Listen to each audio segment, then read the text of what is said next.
মৰমৰ ছাত্ৰ-ছাত্ৰীসকল তোমালোকৰ অনুৰোধক্ৰমে পুনৰ সমষ্টিগত অৰ্থবিজ্ঞান পৰিচয় যিখন ইকনমিক্সৰ মেজৰ আৰু মাইনৰ দুইটা পেপাৰ দুইটা ষ্টুডেণ্টৰ কাৰণে বা দুইখিনি ষ্টুডেণ্টৰ কাৰণে প্ৰয়োজনীয় হয় গতিকে সমষ্টিগত অৰ্থবিজ্ঞানৰ পৰিচয় যিখন পেপাৰ তোমালোকক সিলেবাস দিয়া হৈছে মেজৰ আৰু মাইনৰ দুইটা ক্লাছৰ কাৰণে প্ৰয়োজন হয় আৰু একেখন পেপাৰে দিয়া হৈছে গতিকে তোমালোকৰ অনুৰোধক্ৰমে মই অলৰেডি দুটা ইউনিটৰ ভিডিঅ' দিলোঁ এতিয়া পুনৰ 3 নম্বৰ ইউনিটত কেনেকুৱা ধৰণৰ কুৱেশ্যন হ'ব পাৰে তেনেকুৱা ধৰণৰ কেইটামান কুৱেশ্যন এনসাৰ আকাৰে তোমালোকক দিছোঁ তোমালোকে চাবাচোন এতিয়া 3 নম্বৰ ইউনিটটোত তোমালোকৰ introduction to aggregate demand and aggregate supply দিয়া হৈছে ইয়াত বিভিন্ন ধৰণৰ টপিক ৰিলেটেড কৰা আছে আৰু এইটো ইউনিটৰ পৰা তোমালোকৰ 14 মাৰ্কছ আহিব আৰু 14 মাৰ্কছ আহিব অলৰেডি মই তোমালোকৰ এখন চেম্পল পেপাৰ দিছোঁ চেম্পল পেপাৰখন তোমালোকে চাগে পাইছা সেই চেম্পল পেপাৰখনৰ মতে পঢ়িবা কাৰণ প্ৰতিটো ইউনিটৰ পৰাই যেহেতু 14 নম্বৰ আহিব এটা লং কুৱেশ্যন আহিব 12 নম্বৰ বা 11 নম্বৰ আৰু এটা শ্বৰ্ট নোট দেখিবলৈ আহিব আৰু 1 নম্বৰীয়া কুৱেশ্যন তোমালোকৰ যেহেতু 5টা ইউনিটৰ পিছত মিক্স কৰি 8টা শ্বৰ্ট কুৱেশ্যন আহিব সেইখিনি কথা কোৱাই হৈছে এতিয়া তোমালোকৰ 3 নম্বৰ ইউনিটটোৰ পৰা শ্বৰ্ট 1 নম্বৰীয়া মাৰ্কছৰ 1 মাৰ্কছৰ আহিবলগীয়া কুৱেশ্যন এনেকুৱা ধৰণৰ আহিব পাৰে সামগ্ৰিক চাহিদা কি সামগ্ৰিক চাহিদাৰ অৰ্থনীতি এখনত চূড়ান্ত দ্ৰব্যৰ প্ৰতি মুঠ চাহিদাক নিৰ্দেশ কৰে এই অৰ্থনীতিখনৰ চূড়ান্ত দ্ৰব্যৰ ওপৰত কৰা সামগ্ৰিক মুঠ ব্যয়কো নিৰ্দেশ কৰে এনেকুৱা ধৰণে সৰু সৰু বাক্যত তোমালোকে লিখিব পাৰা আকৌ তেনেকৈ ধৰণে আহিব পাৰে সামগ্ৰিক যোগানৰ সংজ্ঞা দিয়া সামগ্ৰিক যোগান হৈছে দেশ এখনৰ অৰ্থনৈতিক অঞ্চল প্ৰদেশটোত উৎপাদিত চূড়ান্ত দ্ৰব্য আৰু সেৱাৰ মুঠ পৰিমাণৰ মূল্য এনেকুৱা ধৰণে তোমালোকে খুব সৰু সৰু মানে বাক্যৰে তোমালোকে কথাখিনি সহজভাৱে লিখিব পাৰা স্বতন্ত্ৰ উপভোগৰ অৰ্থ দিয়া স্বতন্ত্ৰ উপভোগ হৈছে আয় শূন্য হোৱাৰ অৱস্থাত উপভোগ ব্যয়ৰ পৰিমাণ অভিপ্ৰেত পৰিকল্পিত সঞ্চয়ৰ অৰ্থ লিখা পৰিকল্পিত সঞ্চয় বিভিন্ন আয়ৰ স্তৰত পৰিকল্পিত সঞ্চয়ৰ পৰিমাণক বুজায় আকৌ কেতিয়াবা আহিব পাৰে APC এণ্ড MPSৰ মাজৰ সম্পৰ্কটো লিখা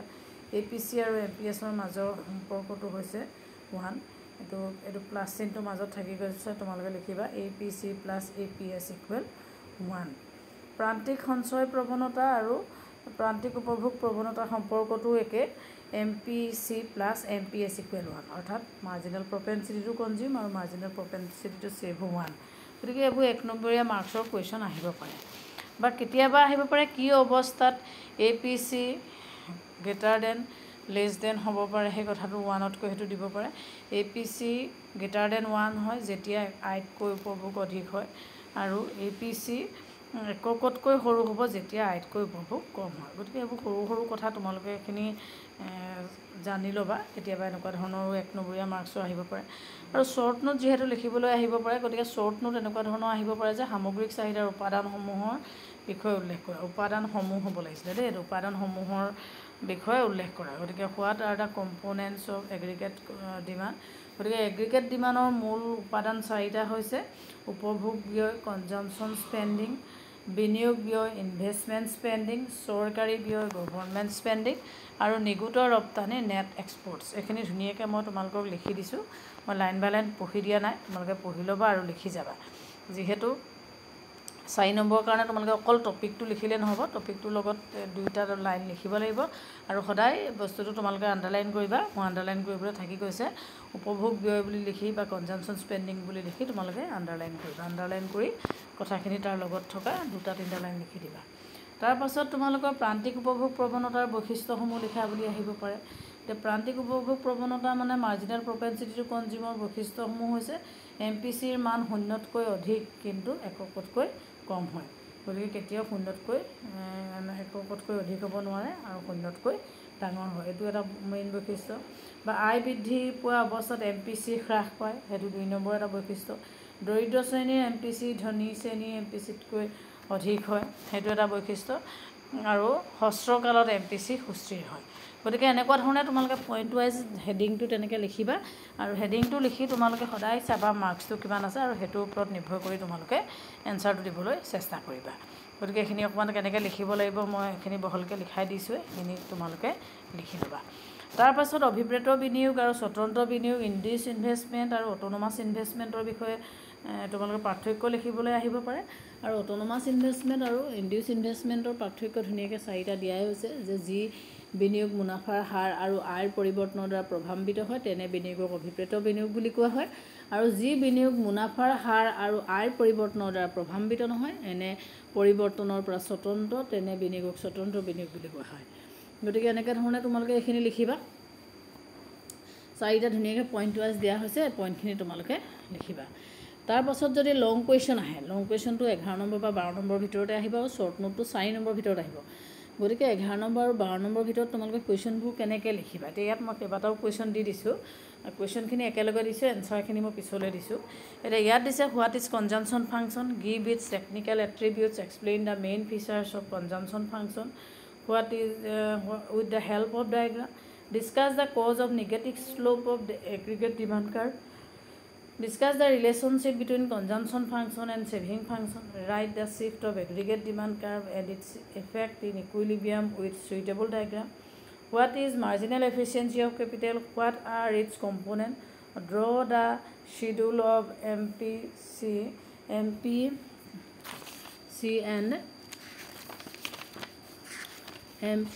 and MPI হ'ব লাগিছিলে এইটো y নহয় দেই এইটো I MPI এইটো ড্ৰ কৰিব লাগে বা what is the aggregate demand discuss the causes of negative slope of aggregate demand এনেকুৱা ধৰণে তোমালোকৰ লং কুৱেশ্যন আহিব পাৰে এতিয়া এই কুৱেশ্যনকেইটা তোমালোকৰ এনচাৰবোৰ মই নাম্বাৰ ৱাইজ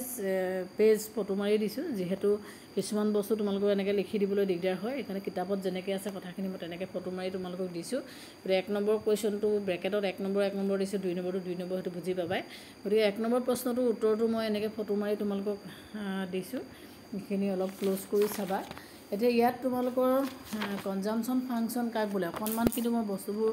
ডিটেইলছ দিছোঁ যাতে তোমালোকে ভালকৈ পঢ়ি খৰচি মাৰি বুজি পোৱা গোটেই বস্তুখিনি লিখিব লাগিব বুলি কথা নাই এতিয়া কনজাম্পশ্যন ফাংচন বুলি ক'লে আমি কনজাম্পশ্যন ফাংচনৰ ডেফিনেশ্যনটো এনেকৈ দিব পাৰোঁ যে ভোগ কাৰ্যই সামগ্ৰিক ভোগ আৰু সামগ্ৰিক আয়ৰ মাজৰ সম্পৰ্ক স্থাপন কৰে আন কথাত ক'বলৈ গ'লে ভোগৰ পৰিমাণ আৰু আয় স্তৰৰ মাজৰ ফলন ভিত্তিৰ সম্পৰ্কক ভোগ কাৰ্য বুলি কোৱা হয় কেইন্সৰ ভোগ কাৰ্য অনুসৰি ভোগ হ'ল চলিত আয় কাৰ্য আৰু সাংকেতিকভাৱে C = F function of y আমি লিখিব পাৰোঁ আৰু C ভোগ কাৰ্য আৰু y চলিত কাৰ্য হয় গতিকে এইটো আমি ইয়াত বস্তুটো এনেকৈ ধৰণে দেখাব পাৰোঁ তাৰ পাছত আমি যিটো তোমালোকৰ টেকনিকেল এট্ৰিবিউটছ অফ কনজাম্পশ্যনৰ বিষয়ে দিছে ইয়াত কেইন্সৰ ভোগৰ মনস্তাত্ত্বিক বিধিৰ কথা কৈছে কিন্তু এইখিনি তোমালোকে নিলিখিলেও হ'ব তাৰ পাছত তোমালোকে লিখিবা যে ভোগৰ কাৰ্যৰ কাৰিকৰী ধৰ্ম technical attributes of consumption function এতিয়া technical attributes of consumption function বুলি ক'লে আমি কেইবাটাও ইয়াত বিষয় অন্তৰ্ভুক্ত হৈ আছে প্ৰথমতে হৈছে ভোগৰ গড় প্ৰৱণতা এভাৰেজ প্ৰপেনচিটি টু কনজিউম তাৰ পাছত হ'ব ভোগৰ প্ৰান্তিক প্ৰৱণতা মাৰ্জিনেল প্ৰপেনচিটি টু কনজিউম এতিয়া এইখিনি কাক বোলে তোমালোকে ডিটেইলছ ধুনীয়াকৈ দিব লাগিব তাৰ লগত সঞ্চয় কাৰ্য আৰু ইয়াৰ কাৰিকৰী ধৰ্ম কাৰ্য দিয়া হৈছে এইখিনি মই এইকাৰণেই দিছোঁ ইয়াত তোমালোকে নিলিখিলেও অন্তত বস্তুখিনি যাতে জানা বুজিব পৰা যদি সঞ্চয় কাৰ্যৰ কাৰিকৰী টেকনিকেলৰ কথা হয় সেইখিনি কথাখিনি যেতিয়া জানিবা সেইকাৰণে মই এই বস্তুখিনিও তোমালোকক লগতে উঠাই দিছোঁ সেইখিনি তোমালোকে চাই ল'বা যেহেতু বহুতে কিতাপ নাই বুলি কৈছা কিতাপ নাই বুলি কোৱাৰ কাৰণে মই কুৱেশ্যনটোত যিমান লাগে তাতকৈ কিন্তু বেছি বস্তুৱে তোমালোকক ইয়াত ফটো মাৰি দিছোঁ এতিয়া তোমালোকৰ ইয়াত ভিতৰত বক্সটোৰ ভিতৰত দেখিছা MPC আৰু MPSৰ সম্পৰ্ক MPC আৰু MPSৰ মাজৰ সম্পৰ্ক এইটো খুব ইম্পৰ্টেণ্ট তোমালোকৰ আহে পৰীক্ষাত লিখিবলৈ আহে গতিকে এইখিনি তোমালোকে মনত ৰাখিবা আৰু ইমান একো জটিল নহয় যে MPC আৰু MPSৰ সম্পৰ্কত কি কৰিছে y = C + S মানে ইনকম = কনজাম্পশ্যন + ছেভিংছ আৰু যদি আমি তাক দুইটাক y ৰে হৰণ কৰোঁ y / y C / y আৰু S / y হ'ব আৰু y টো কটাকটি কৰিলে 1 হ'ব আৰু C / y মিন্স MPC আৰু S / y মানে হৈছে MPS গতিকে আমি যেতিয়া MPC এইটো তোমালোকক আগৰ এইখিনি এট্ৰিবিউটছখিনিত পাইছাই গতিকে 1 = MPC + MPS গতিকে কোনোবা এটা উলিয়াবৰ কাৰণে আমি কোনোবা এটাৰ পৰা মাইনাছ কৰিব লাগিব সেইটো কথাটো সহজ ঠিক একেধৰণে MPC আৰু MPSৰ সম্পৰ্কটো দেখাইছে ইয়াত খালি ডেল্টাটো ব্যৱহাৰ হৈছে যিটো ত্ৰিভুজৰ নিচিনা তাক আমি ডেল্টা বুলি কওঁ আৰু এইটোৱে চেঞ্জটো বুজায় গতিকে delta y / delta y delta C / delta y আৰু ডেল্টা S / ডেল্টা y গতিকে 1 = MPC + MPS বস্তুটো বুজিলেও তোমালোকে যদি এইটো মনত ৰাখা এইটো কিন্তু খুব সহজ এইখিনি তোমালোকে চাবা তাৰ পাছত তোমালোকৰ যিটো প্ৰশ্নটো একচুৱেলি প্ৰশ্নটো যিটো দিছে যে ভোগ কাৰ্যৰ কাৰিকৰী ফলনৰ বৈশিষ্ট্যবোৰৰ কথা কৈছে, টেবুল এখন দিছে, টেবুল আকাৰে এখন দিছে। টেবুল আকাৰে তোমালোকে পৰীক্ষাত নিলিখিলেও কথাখিনি বুজিবৰ কাৰণে মই টেবুলখনো তোমালোকক দি দিছোঁ। টেবুল আকাৰে সেইখন চাই ল'বা, বুজিব পাৰিবা ভালকৈ।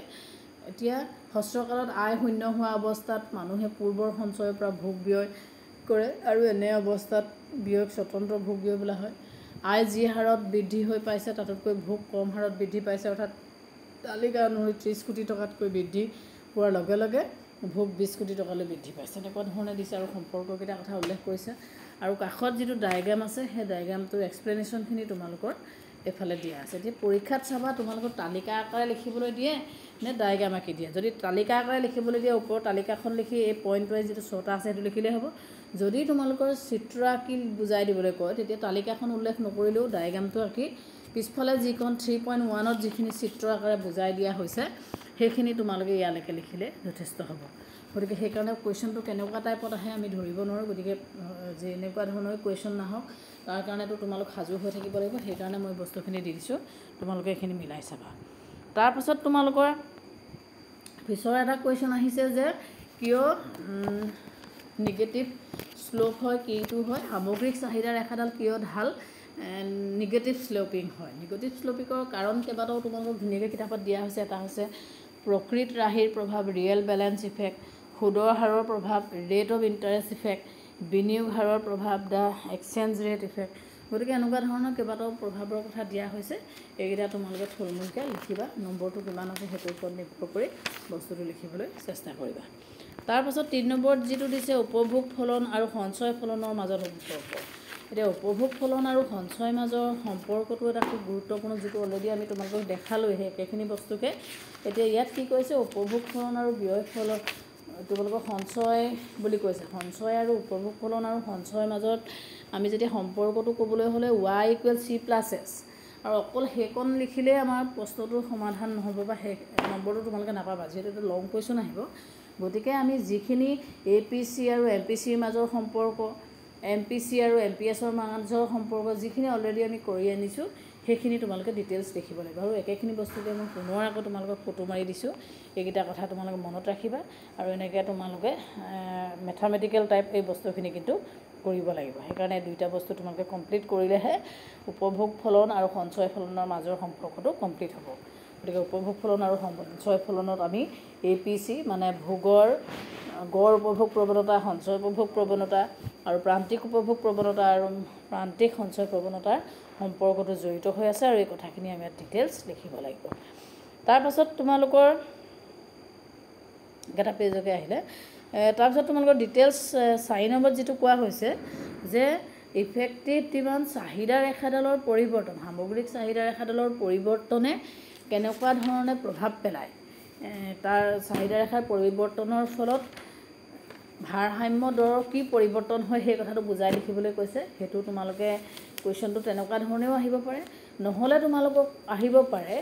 যে সামগ্ৰিক চাহিদা ৰেখা আৰু সামগ্ৰিক যোগান ৰেখাৰ সহায়ত আমি কেনেধৰণে ভাৰসাম্য নিৰ্ধাৰণ কৰিব পাৰোঁ বা সক্ৰিয় চাহিদা নিৰ্ধাৰণ কৰিব পাৰোঁ সেই বুলিও তোমালোকক কুৱেশ্যনটো আহিব পাৰে। গতিকে যেনেকুৱাকেই নাহক কুৱেশ্যনটো তোমালোকে এইখিনি প্ৰথমে আৰম্ভ কৰিবা যে সামগ্ৰিক চাহিদা কাৰ্য আৰু সামগ্ৰিক যোগান কাৰ্যৰ সমতা বিন্দুত ভাৰসাম্য নিৰ্ধাৰণ হয় আৰু এই বিন্দুক সক্ৰিয় চাহিদা বিন্দু বুলি কোৱা হয়। সামগ্ৰিক যোগানৰ দৰে উৎপাদন ব্যয় আৰু সামগ্ৰিক চাহিদাৰ দৰে উপভোক্তাৰ প্ৰতিদানক প্ৰতিনিধিত্ব কৰে। ইয়ালৈকে লিখিলেই হ'ব। তাৰ পাছত পিছৰখিনিলৈ গুচি যাবাগৈ। এতিয়া ডায়েগ্ৰামটো দিয়া আছে, এটা তালিকাও দিয়া হৈছে। এতিয়া দুইটা বস্তু তোমালোকে পৰীক্ষাত লিখি শেষ কৰিব নোৱাৰিবা। গতিকে তালিকাখন লিখিব নালাগে, তোমালোকে ডায়েগ্ৰামটো লিখিবা, আঁকিবা। আৰু ডায়েগ্ৰামটো আঁকি সেই ডায়েগ্ৰামটোৰ এক্সপ্লেনেশ্যনখিনি তোমালোকৰ ক'ত আছে মই চিন এটা দিয়া হৈছে, তোমালোকে দেখিছা। ভাৰসাম্য নিয়োগ নিৰ্ধাৰণৰ বিষয়ে সেইটো চিত্ৰটো কিন্তু 2.9 বুলি কিতাপত দিয়া আছে কাৰণে দিছে, তোমালোকে আকৌ পৰীক্ষাত তেনেকৈ নিলিখিবা। গতিকে চিত্ৰত দেখুওৱা হৈছে যে চিত্ৰত X অক্ষই নিয়োগৰ পৰিমাণ আৰু সামগ্ৰিক যোগান কাৰ্যৰ সামগ্ৰিক চাহিদা AD হৈছে ভোগ কাৰ্য C আৰু বিনিয়োগ I। এই কথাখিনি তোমালোকক ধুনীয়াকৈ দিয়া হৈছে। আৰু কেনেকৈ চাহিদা ৰেখাডাল যিহেতু AS এটা হৈছে সামগ্ৰিক যোগান ৰেখা আৰু AD হৈছে সামগ্ৰিক চাহিদা ৰেখা। সামগ্ৰিক চাহিদা ৰেখাডাল প্ৰথমতে যেতিয়া AD আছিলে এ ডি থাকোঁতে ভাৰসাম্য বিন্দুটো হৈছে ই যেতিয়া সামগ্ৰিক চাহিদা ৰেখাডাল এ ডিৰ পৰা AD1লৈ বা এ ডি ডেছলৈ পৰিৱৰ্তন হয় তেতিয়া কিন্তু সামগ্ৰিক যোগান ৰেখাটো ইৰ পৰা E1লৈ পৰিৱৰ্তন হৈছে সেই কথাখিনিকে তোমালোকৰ চিত্ৰটোৰ আকাৰে ধুনীয়াকৈ বুজাই দিয়া হৈছে তোমালোকে পঢ়ি ল'বা এইখিনি পাৰিবা গতিকে এইখিনি কুৱেশ্যনেই তোমালোকৰ আছে এইখিনি চাবা তাৰ লাষ্ট এটা তোমালোকৰ কুৱেশ্যন দিয়া হৈছিলে এইটো দিছে মূলধনৰ প্ৰান্তিক দক্ষতা কি এতিয়া মূলধনৰ প্ৰান্তিক দক্ষতা কি বুলি ক'লে তোমালোকে লিখিব পাৰা যে মাৰ্জিনেল এফিচিয়েঞ্চি অফ কেপিটেল মানে কি যে এটা মূলধন সম্পদৰ অতিৰিক্ত বা প্ৰান্তীয় গোট নিয়োগ কৰি ইয়াৰ ব্যয় বাদ দি যি সৰ্বাধিক হাৰত প্ৰতিদান আশা কৰা হয় তাকে মূলধনৰ প্ৰান্তিক দক্ষতা বুলি কোৱা হয় এতিয়া প্ৰান্তিক দক্ষতা প্ৰধানকৈ দুটা উপাদানৰ ওপৰত নিৰ্ভৰ কৰে এটা হৈছে প্ৰত্যাশিত উপাদান প্ৰস্পেক্টিভ ইয়েল্ড আৰু এটা হৈছে যোগান দৰ সাপ্লাই প্ৰাইচ এতিয়া যোগান দৰ আৰু সাপ্লাই প্ৰাইচৰ বিষয়ে তোমালোকক থুলমূলকৈ লিখিবা এখন দিয়া হৈছে আৰু ইয়াতকৈ বেছিও কিতাপত দি আছে গোটেই বস্তুখিনি মই তোমালোকক তুলি দিয়া নাই যিখিনি কুৱেশ্যনটো ৱাইজ যিখিনি প্ৰয়োজন হয় সেইখিনি বস্তুৱে তোমালোকক দিছে তাৰপাছত তোমালোকক কুৱেশ্যনটো দিছে যে মূলধনৰ প্ৰান্তিক দক্ষতা আৰু বিনিময়ৰ প্ৰান্তিক দক্ষতা এই দুখনৰ অনুসূচী বা চিত্ৰটো আঁকা গতিকে চিত্ৰটো আঁকা বুলি ক'লে তোমালোকে কথাখিনি দুইটাৰ মাজত সম্পৰ্কটো আলোচনা কৰিব লাগিব যে সম্পৰ্কটো কথা কৈ তোমালোকৰ কেনেকৈ ধৰণে MPC আৰু MPS ৰেখাডাল ওপৰৰ পৰা তললৈ নিম্নগামী হয় ডায়েগ্ৰাম আকাৰত তোমালোকক পিছফালে দেখুওৱা হৈছে দেখিছে দে OX অক্ষত কি দিয়া হৈছে তোমালোকৰ মূলধনৰ মজুত দিয়া হৈছে আৰু OY অক্ষত মূলধনৰ প্ৰান্তিক দক্ষতা আৰু ইয়াত প্ৰথমৰ ডায়েগ্ৰামটোৱে তোমালোকৰ কি হৈছে MES marginal efficiency of capital আৰু পিছৰ ডায়েগ্ৰামটোৱে তোমালোকৰ মাৰ্জিনেল এফিচিয়েঞ্চি অফ ইনভেষ্টমেণ্ট দেখাইছে যেহেতু তাত বিনিয়োগ দেখাইছে OX অক্ষত আৰু OY অক্ষত সুদৰ হাৰ দেখাইছে কিন্তু ডায়েগ্ৰামটো দুইটা একেই হ'ব দুইটাৰ চিত্ৰটো ওপৰৰ পৰা তললৈ নামি অহা হেলনীয়া হৈছে কিন্তু ইয়াত যিকেইটা উপাদান আছে ইণ্ডিকেটৰ আছে সেইকেইটা হৈছে তোমালোকৰ বিনিয়োগ আৰু সুদৰ হাৰ হৈছে তোমালোকৰ মাৰ্জিনেল এফিচিয়েঞ্চি অফ ইনভেষ্টমেণ্টত প্ৰয়োজন হয় মূলধনৰ বিনিয়োগৰ প্ৰান্তিক দক্ষতা আৰু মূলধনৰ প্ৰান্তিক দক্ষতা মাৰ্জিনেল এফিচিয়েঞ্চি কেপিটেলত কিন্তু মূলধনৰ মজুত আৰু মূলধনৰ প্ৰান্তিক দক্ষতাৰ কথা প্ৰয়োজন হয় গতিকে ইমানখিনি কথাকে তোমালোকক বা এইকেইটা কুৱেশ্যনকে মই চিলেক্ট কৰি তোমালোকক দিলোঁ যিহেতু চিলেবাছখনত ইউনিট ৱাইজ সকলো বস্তু একেটা ভিডিঅ'তে সমাপ্ত কৰাটো সম্ভৱ নহয় তথাপিও মই যিকেইটা কুৱেশ্যন তোমালোকৰ অলপ অহাৰ সম্ভাৱনীয়তা থাকে ইউনিট ৱাইজ চাই কেইটামান কুৱেশ্যন তোমালোকৰ মাজত শ্বেয়াৰ কৰি দিছোঁ তোমালোকে ভালকৈ চাবা যাৰ কিতাপ আছে তেওঁলোকৰ ইমান দিগদাৰী নাই যাৰ কিতাপ নাই কুৱেশ্যনখিনি ভালকৈ লিখি ল'বা কুৱেশ্যন ৱাইজ আৰু বুজিবলৈ চেষ্টা কৰিবা মই যিমান পাৰোঁ বুজাই দিছোঁ যদি কিবা আৰু ইয়াৰ পাছতো কিবা টপিক তোমালোকৰ কনফিউজন থাকে মোক জনাবা মই বুজাবলৈ চেষ্টা কৰিম যিহেতু তোমালোকৰ পৰীক্ষা প্ৰায় চমু চাপিছে গতিকে ভালকৈ পঢ়া শুনা কৰা আৰু কিবা টপিক যদি স্পেচিয়েলি লাগে তোমালোকে মোক জনাবা আৰু যিহেতু এইখন পেপাৰ ইকনমিক্স মেজৰ আৰু মাইনৰ ছেকেণ্ড ছেমিষ্টাৰৰ কাৰণে একেখন পেপাৰে গতিকে সকলো ষ্টুডেণ্টে এইখন পেপাৰ চাব পাৰা ধন্যবাদ